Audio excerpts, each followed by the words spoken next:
morning and welcome back to another episode of Live with Brittnie in partnership with our friends here at Miami Community Newspapers.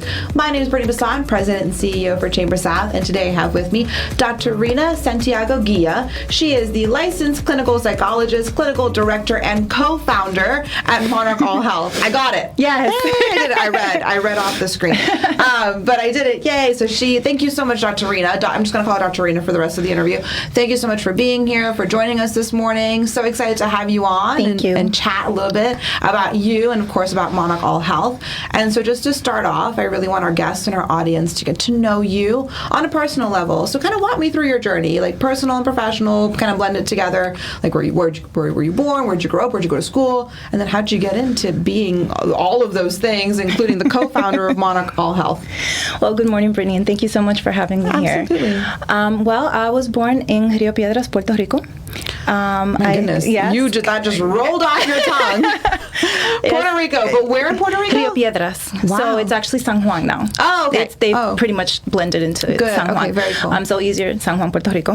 I like the way that you say it better. It's so lyrical and so beautiful. Thank you. Yeah.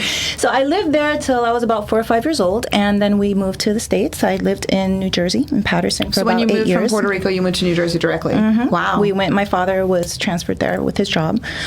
We moved to Patterson, New Jersey, and then I came to Miami when I was about 11 years old. And that was with your family? Dad got transferred again? Yep, Dad got transferred again. So that's when you came to Miami? Yep, we came right around the time of Miami Vice. Oh my I'll goodness. never forget. Wow. Don't date yourself though. Don't let people figure it out. Careful.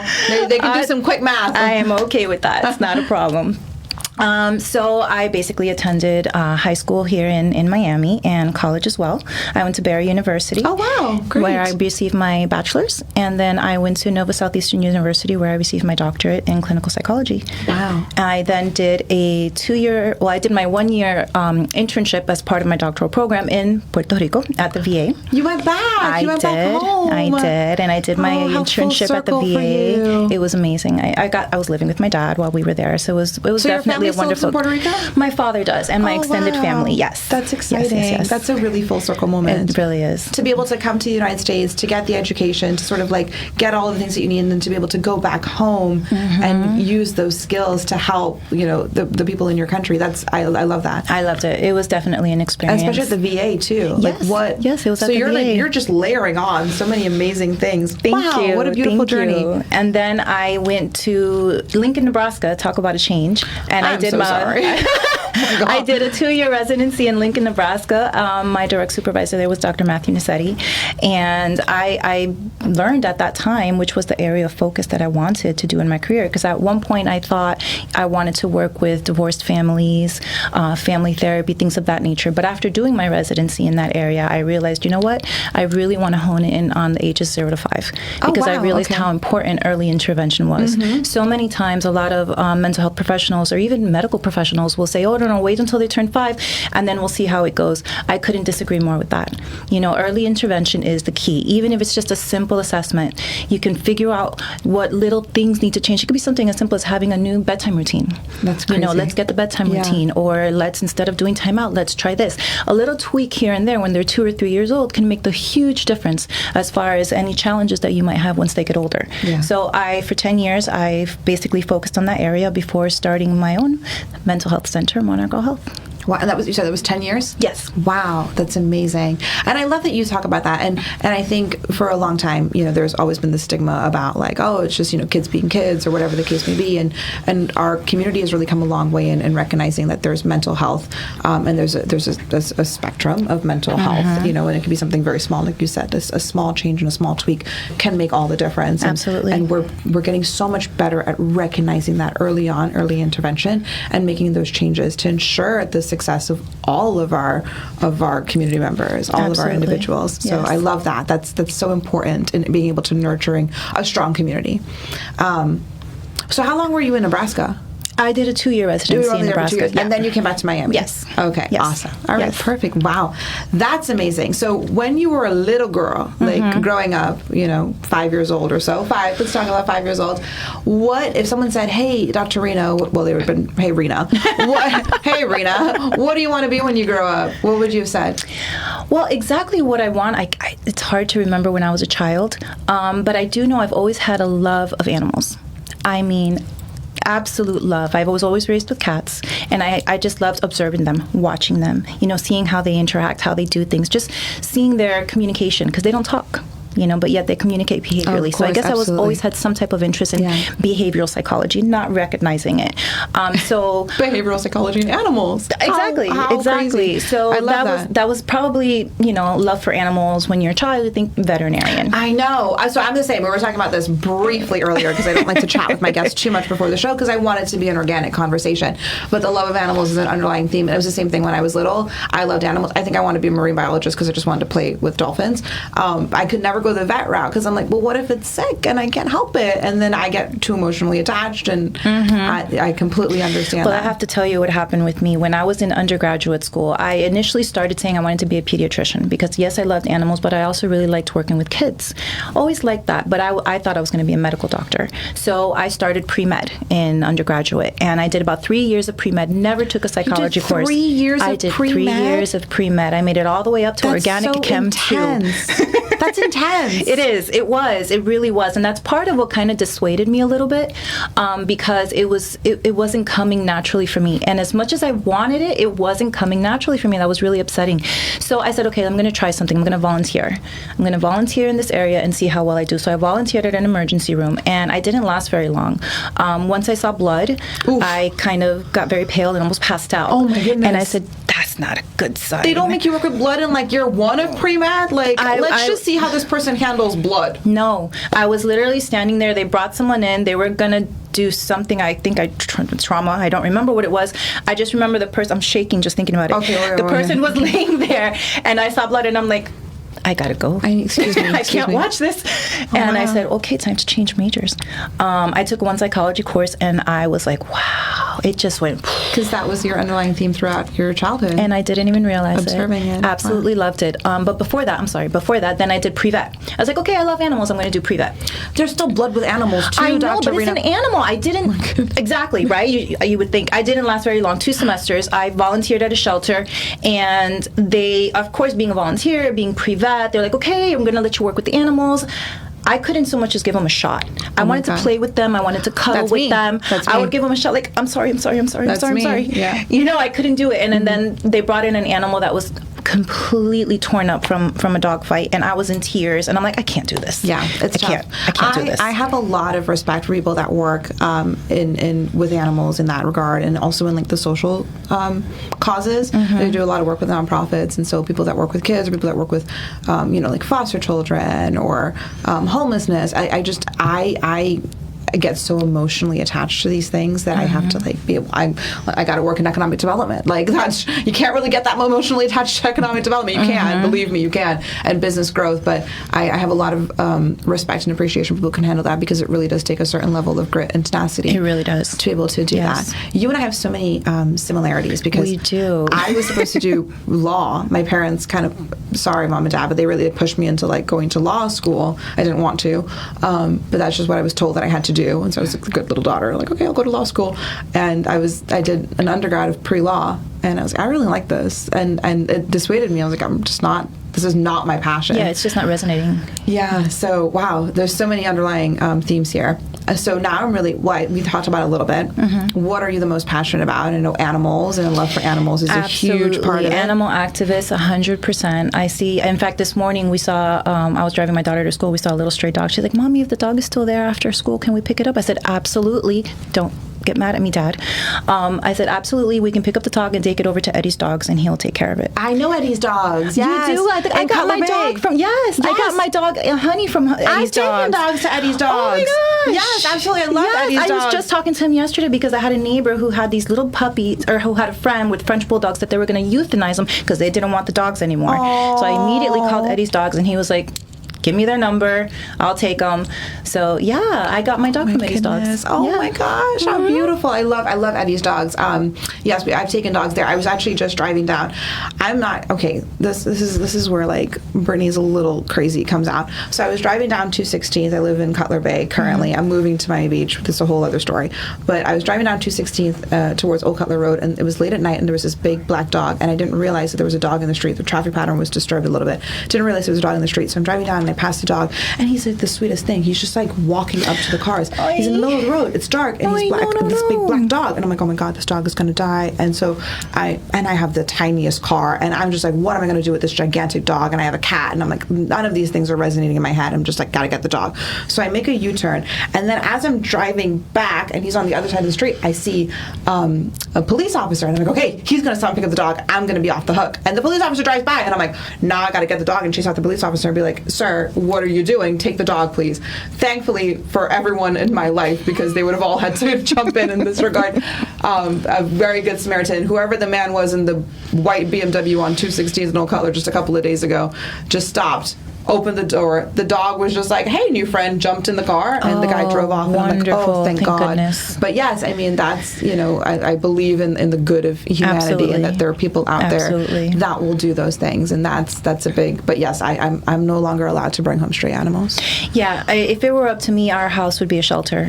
So Likewise. boundaries have been set, and I respect that. Likewise. So that's why I just have really strong, you need to just become really good friends with people like Eddie's dogs. Exactly. And have really a network. Strong, There's a strong network. rescue organizations. And that's what we do here at the Chamber. We promote those local rescues, those people like Eddie, like Pause for You, those people that are getting in their cars and getting in their trucks and going out there and taking care of the needs of our community. And not a knock to the Humane Society, not a knock to ASPCA. They're doing amazing work across the country. Absolutely. But we need to really champion our local heroes here because they're incredible. So big shout out to Eddie's dogs. Absolutely. He's probably like, what the heck is going on? Okay, awesome. You can find him, Google his phone number. It's there. I know, just Google. That's how I found him. EDDY''S. Yes, that's how I found him. I just did. So did I. That's exactly how we found him too. Exactly. Because I found a dog in the Redland, and I'm like, all right, got a dog, and it was like a Sunday. It was a Sunday night, and well, we were looking to adopt a dog, and it was so hard because it had to be a small 20-pound dog. We couldn't get a big dog. I went to the Humane Society. They didn't have anything. I was like, how is this possible? I'm going through so much trouble to adopt a dog. I see them all the time. But then when I wanted a dog, I couldn't find one. I was able to get one through Eddie. And my honey, our sweet little girl, she was all in Georgia. She's a Chiweenie, so she's a Dachshund Chihuahua. Oh my gosh! Yes, and I normally she would even be here with me, but I told her she's not allowed. We've had dogs on the show. I'm no, not, my daughter will be so upset I didn't bring her. I'm not going to be biased, but I am. I've had a number of amazing guests on the show, but my favorite guest ever was Charlie, and it was a dog that someone brought, and I put a little chair and I put a little microphone, and I just talked to Charlie the whole time. And I'm sorry for the guest that day. He had to run his own interview because I was distracted. I was just talk about whatever you want to talk about. I'm going to play with Charlie. Honey goes with us when I go to the office at Monarch All Health. She goes, and I'm sure she's very helpful, because let's talk now about Monarch All Health. So we need to stop talking about rescue dogs and all these other partners. We need to focus I also on you have guys. a passion for the conservation of the earth, also. Nature conservation, Mother Absolutely. Earth, Mother Nature, all that. I always ask people, what are you passionate about? And I get different answers, right? I'm really passionate about animal welfare. And I'm on a broader level because I work a lot with the zoo, but I love all animals, right? And people have a passion for, homelessness. They have a passion for specific, healthier causes, like whether it's breast cancer because they have a very personal experience with that, or someone that they know. So everyone has a passion for something different. I think that's so important, because I know that I'm going to carry the torch for animal welfare, and somebody else is going to carry the torch for homelessness, and somebody else is going to carry the torch for disabilities, and together we will light the world, and that's amazing. Yes, I love that. Yes. But someone told me, and I don't even think he was trying to be, snarky or whatever, but I was having a conversation with him, and I'm like, what are you passionate about? And he's like, I'm really passionate about the environment and the earth and planet Earth and climate change and Mother Nature. And I'm like, yes, I am too. I'm a huge environmentalist and conservationist. I worked a lot with organizations locally here to protect our Everglades. And he's like, because really, I know you love animals, Britt, but if the Earth doesn't exist anymore, if we kill the planet Earth, it doesn't matter what you're passionate about at that point, it's all gone. Right. And I'm like, oh, you're right. It all if we don't take care of this one Earth that we have, then all of those other causes are kind of auxiliary to having a place to live and being able to do all of these things. So very important, I think. Well, I don't know that I would put a hierarchy on it. Yeah. I think that you don't need to be passionate about conservation to just be aware and do small parts to make your own change to help with it. Just understanding, recognizing, and say, okay, I won't use this plastic today. Small changes. Exactly. Small changes add up, where small changes can make a huge impact. Absolutely. Okay, we've talked about everything except your business. And when you talk about your business, I'm sorry. But it's great because I love the conversation's going so well. Okay, so pretend that I know nothing about Monarch All Health. Okay. And tell me everything that there is to know about this organization that you co-founded and you built from the ground up. Absolutely. How long have you guys been around? 6 years. 6 years. So go. Floor is yours.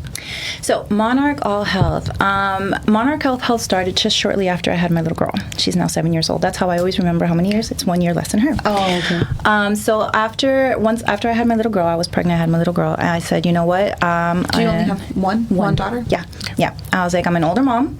I have built my career. I am cool with putting my career on hold so that I can be a full-time mom. I'm okay with that. Okay. That was my thought. Her father had different thoughts. Father was like, oh, that's what you think's going to happen. Exactly. Well, yeah. He found this beautiful property, and of course, he shows it to me very, as we would say in Spanish, disimulado. Like, oh, no, I'm just going to walk around and just show it to you. And I'm looking around. We're just window shopping this property. I'm just showing you this property Where is that this I beautiful just property? obtained. It's in Homestead. Okay. It's in downtown Homestead area. And thriving community, yes. bustling community, up and coming, big time. And I looked around, I was like, holy cow, this place would make a great mental health center, is what I'm thinking to myself. As I'm strolling my newborn baby around all this mess, because it did not look anything of what it looks like right now. Had you guys been talking about this? Like, were there ever conversations about, like, hey, let's open up our own facility? Years ago. And then just, like, randomly one day, he's like, hey, come look at this empty space with me? Yes, his psychology works that way, because he knows me very well. You can't overwhelm me. If you overwhelm me, I shut you down. And he knows me quite well. So he waited until the dust had settled, and I was kind of like, calm, and he walks me around, and I looked, and I'm like, this would make a great mental health center. And he's like, so let's do it. And I'm like, hello, baby, decided to quit my job. I'm going to be a full-time mom. What do you mean? And he's like, well, you don't have to do it. We can hire people to do it. And I'm like, huh? I was like, okay. Long story short, I said, here's the deal. This sounds like an amazing opportunity. I think we'd make a great team. But I am not letting go of Shaili, my daughter. So I need to be able to take care of her. He says, not a problem. One of the offices will be her bedroom. And I'm like, really? He was like, oh, yes. So we literally converted one of the offices into her bed. It had a bed. It had... like a nursery. It was a total nursery. And I was able to basically go to work. We had psychologists that would work there. And I did everything. I was the billing. I was the front office. I was basically running As the whole... it is when you have a startup. Exactly. While I had literally a baby on me. So I would go to the office and nurse her in her room, put her down for a nap, have my little walkie on me in case she woke up. And I would have patients come in, and she'd start crying. I'm like, just give me 1 sec. I'll be right with you. Close the window, run to the room, brush her, feed her, put her back down to sleep, come back out. How can I help you? Wow. So I basically did that. What a journey. Does she still have a room at the office? No, once she started school. Shucks. Yeah, no, once she started school, she didn't need it anymore. Just like a safe space for anyone who needed it. Well, it turned into kind of like a multi-purpose room for the providers and for patients as well. So if it's kind of like a spillover room. It's still serving a very important purpose. Yeah. So for about 3 years, I basically did all of that until I started seeing patients there myself, just for assessments, because I couldn't commit to the therapy because of my daughter.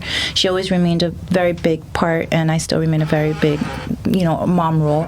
And now I have to also be with the school and very involved. I'm extremely involved, and now also running the business. But our business has grown exponentially. I can imagine. Exponentially. We now have over 30 providers. We now have different departments. Have you grown locations, or are you still in that same spot in Homestead? No, we're still in that same spot. What we do have telehealth providers throughout the entire state of Florida. Telehealth is the future. Yes. It's incredible. We have, and especially what you're doing, I think it's easier to do a telehealth, you know what I mean? Well, it depends. There are some cases that would benefit best from in-office, which has been a little bit of a challenge to find providers that are, with COVID, everybody got used to working from home. Yes. And I get that. Yeah. But there's just some cases, like the little ones under the age of 5. Of course. Certain diagnoses, such as autism. I will not see a child or assess anyone for potential autism or ADHD via telehealth. Absolutely I refuse. I know that there are some mental health providers out there that do that, and I feel that that's a professional choice. My professional choice is I feel that because it's primarily a social disorder, I need to see you socially. Yes. I need to see how you interact with me, not how you interact with the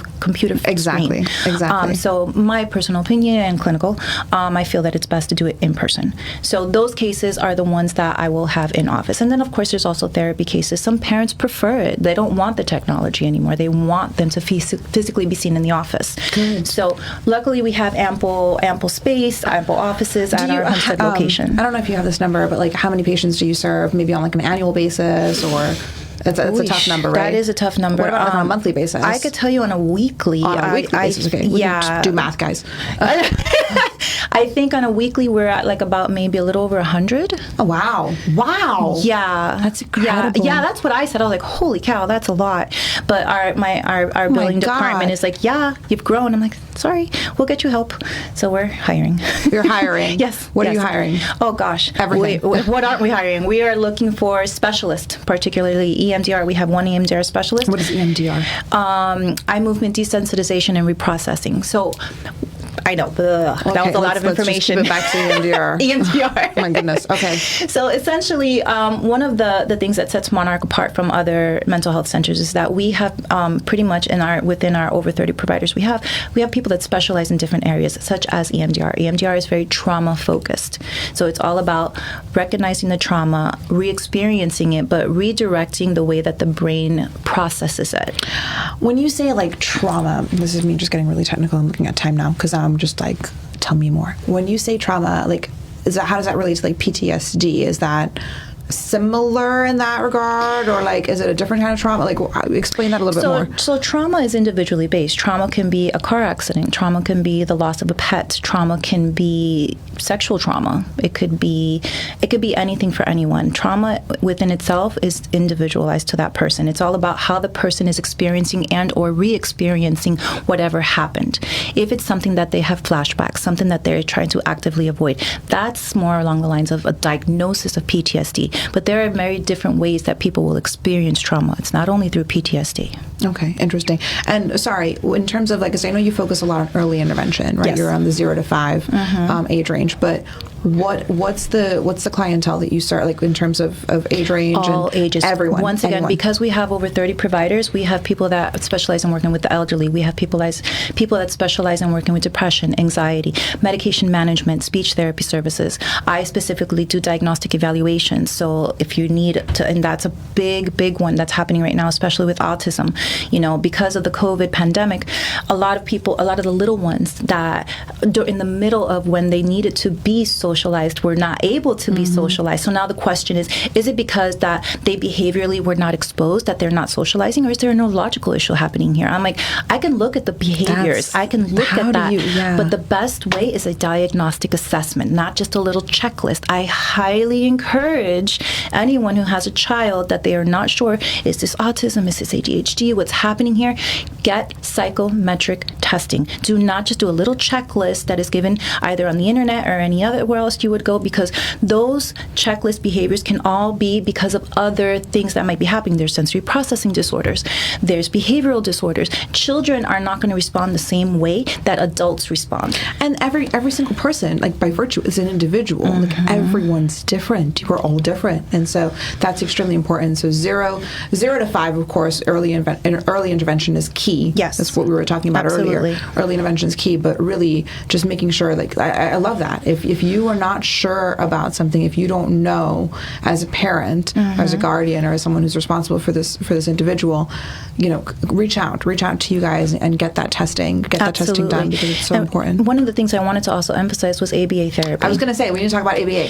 Yes. I knew that was on my list. Yeah. So ABA therapy is primarily used for people who have been diagnosed with autism. I want to emphasize. So this is after they've been diagnosed. So I'll run you down basically the way that it Tell works. me the whole story. Yes. But first of all, ABA, I want to be very clear, is not only for someone who has autism. Unfortunately, right now, and I'm hoping that this will change, the insurance companies primarily will only cover it if they have autism. However, ABA therapy can be very beneficial for someone with ADHD, behavioral challenges, behavioral disorders, conduct disorders, and at school, at home. ABA is extremely beneficial. It is a strict, structured behavioral type of therapy. But how does it work?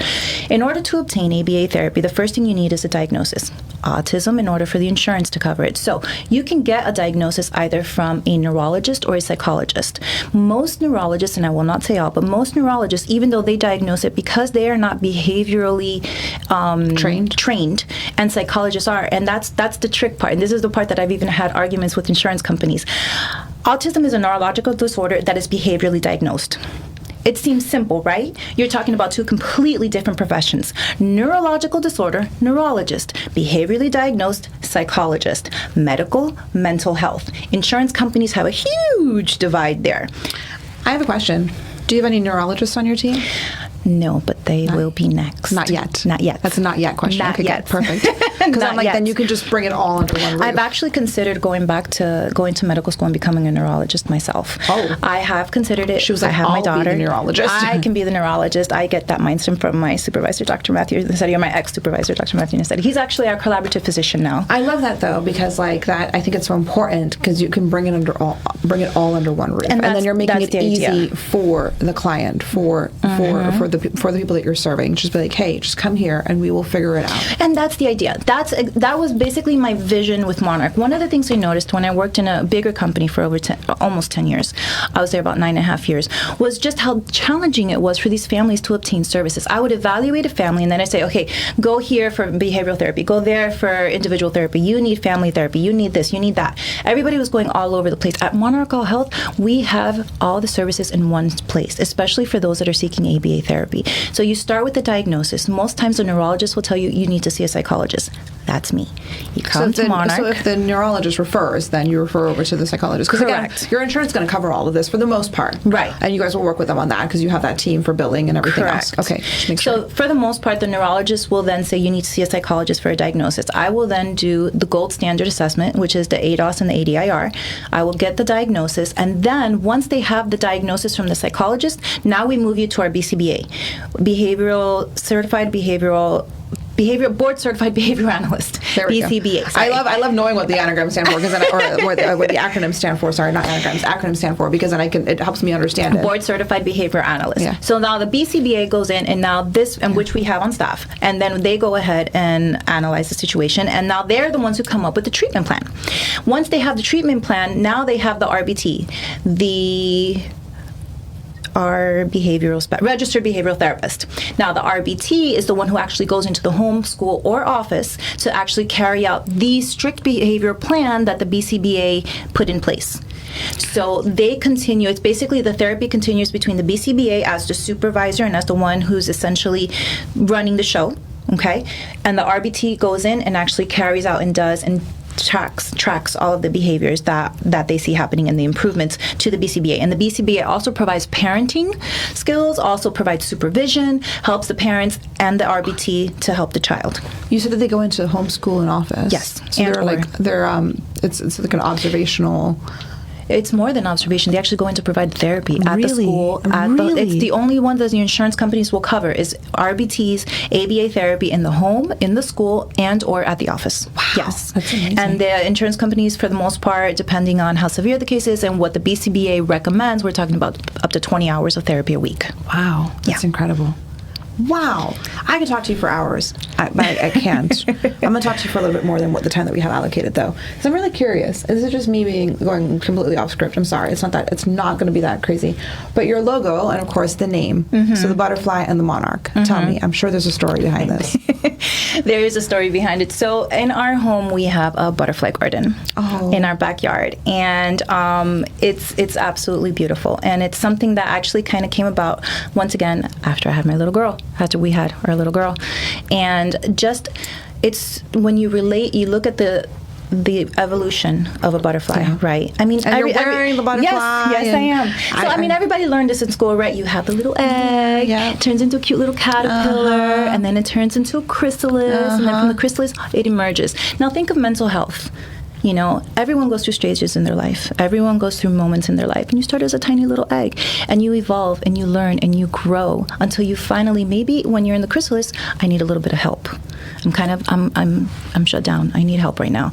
So come to Monarch. Yeah. You come to Monarch All Health, and we have all services specialized for you. You need someone who works specifically with adolescents? We have them. You need someone who works specifically with trauma, psychosis. You need diagnostic testing to get up on the therapy to figure out personality assessments, projective, objective. All of that is available at Monarch All Health. Do your children need help? Do your parents need help? All available at Monarch. We help you to change, to make that change, make those goals, meet those goals that you want for yourself, so that once you're done, you emerge as a beautiful butterfly. There's a beautiful saying, I think, that just when the caterpillar thought that its life was over, it became a butterfly. Yes. And listening to you talk, and I'm not a client or a patient of Monarch All Health, but listening to you talk, I can just tell that I'm sure that your clients and your patients feel this way, but feel very seen, very understood, feel like, okay, I'm at a point where someone is finally going to understand Absolutely. and help. And so I love that. I think and that's what so important. I want. That's what I want. I mean, no matter how big we become, I strive, and I make it, and anybody who works for me will tell you, I make it very clear, no patient is a number. Everyone matters. And there's 100 a week, guys. Every single patient matters, and if any patient feels otherwise, I will personally speak to them. But at Monarch, it's not only the patients, my providers. Of course, the team. My workers, the team. We do all kinds of activities for them. We do Monarch of the Month. We do Christmas parties, Thanksgiving parties. We're constantly, communicating with them via our group chat. Everyone is, because you keep them happy, you keep them healthy, and then everything just kind of flows. And I love that, and we can't talk about it, but I always think about, especially with mental health professionals, I'm like, who's helping the mental health professionals? They're probably going through so much, right? I make sure that they're okay. Right? And it's so good to hear that you were stewarding that and taking care of your team, because that's so incredibly important to recognize that, yes, you're mental a mental health is professional. important for everyone, especially mental health providers. But the mental health providers need the mental health help as well, too, or just to be someone that's aware of it and doing what's in their best interest. Absolutely. Okay, so I really need to close out the show. There's a big 0 on my timer. So sorry, this has gone a little bit longer, but it's such a great conversation. Thank you so much. So the way that we wrap things up here on Live with Brittnie is, I want to know, what is your personal philosophy, which is going to be really interesting because I feel like we've talked about so many amazing things. So what is your personal philosophy? What are the words that you live by every day? Well, depending on the day, I will say I do have a few, but one of the ones that resonates with me both, honestly, is love and light. Love and light? Love and light. You want to elaborate on that a little bit? So days can be challenging, days can be difficult, but as long as you have that bright energy around you, you can always come back. Of course. You always come back. Love and light. You just have love for yourself, love for others, bright light, bright energy, and things will work out. Yeah, I love that. And you said that, days can be challenging. Mm-hmm. And there's someone, I like an Instagram influencer or a TikTok person or whatever that I've seen, and she always ends her videos, and she was like, and now make it a great day or have a great day. But if you can't have a great day, don't you go messing up somebody else's. And I love that. It's just like, she's so direct about it. She's like, have a great day. But sometimes you can't have a great day, but don't mess up anybody else's. But making sure that you just surround yourself with love and light, I think, is so important. And it's a beautiful sentiment to close out our show today, but encourage you guys to have an amazing Friday, an amazing weekend. Thank you again for joining us. This has been Live with Brittnie in partnership with our friends here at Miami Community Newspapers. Thank you, Dr. Rina. Thank you. Just want to make sure that, because we've talked about some amazing things, and I'm sure that there's people watching that have resonated with what you've said and what it is that you do. So if someone wanted to get a hold of you, reach out to you, come and see you, how would they connect with you? So the best way to connect with us would be to call the office. We do have someone available Monday through Saturday, 786-521-5925. If you want to know more about the program itself, more about Monarch itself, we have all of our information, all of our programs and providers are on our website, which is our company name, Monarch All Health, at MonarchAllHealth.com. Oh my God, I was giving you the email. Well, you could do that too, at gmail.com. MonarchAllHealth@gmail.com. Basically, the website is MonarchAllHealth.com. Yes. And then social media, Monarch All Health? Yes, we are on Instagram, and we're also on Facebook. Perfect. So Monarch All Health across the board. Again, this has been Live with Brittnie in partnership with our friends here at Miami Community Newspapers. These shows are filmed every Friday morning at 10 a.m. So if you want to be on the next episode of Live with Brittnie, reach out to us at Chamber South. You can call us 305-661-1621, or you can email us at info@chambersouth.com, and we will see you next week.